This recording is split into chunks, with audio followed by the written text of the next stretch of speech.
અત્યારે હું આવ્યો છું સેવા અમારું કર્મ એટલે કે શ્રી આદિનાથ યુવા ચેરિટેબલ ટ્રસ્ટ વેસુમાં મહાવિદ્યાધામમાં.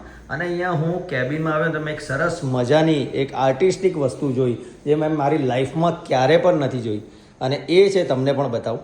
આ સરસ મજાનું આર્ટ પેન્સિલ વર્ક, અને જે આર્ટિસ્ટ છે એમણે આ જ રીતે અહીંયા ઊભા રહીને બનાવ્યું છે.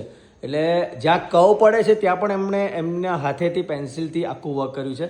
અને સૌથી પહેલાં તમને બતાવી દઉં, આ પાલીતાણા છે, તમે જોઈ શકો છો. આ ઓફિસ છે અને એની ઉપર અહીંયા ટેબલ પર ચડીને એમણે એમના હાથેથી આખું પેન્સિલ વર્ક કર્યું છે.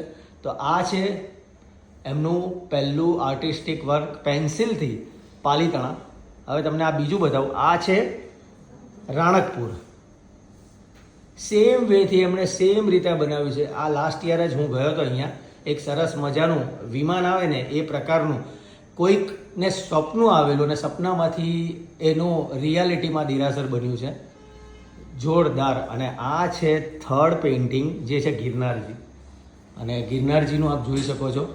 હવે મને એ વિચાર આવે છે આ કવમાં એમણે કઈ રીતે આવી રીતે પેઇન્ટિંગ કર્યું હશે, સ્કેચથી આખું પેન્સિલથી. ગજબ ગજબ ગજબ ભાઈ. આ જો તમને એમનું ફિનિશિંગ જુઓ, તમે એમનું વર્ક જુઓ ખાલી. અને તમને લાસ્ટમાં બતાવું પાવાપુરી. આ છે પાવાપુરી.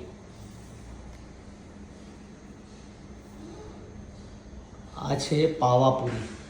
હવે ચારે ચાર દિશામાં આ પાલીતાણા આવી ગયું, સામે આવી ગયું રાણકપુરજી, આ છે ગિરનાર, અને આ છે પાવાપુરી. સરસ મજાનું આર્ટિસ્ટિક વર્ક.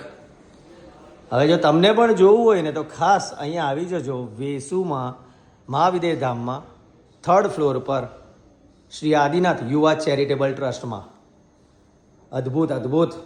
જે લોકો આર્ટિસ્ટ છે એમને ધન્યવાદ, ખૂબ ખૂબ અનુમોદના. સાચું ને?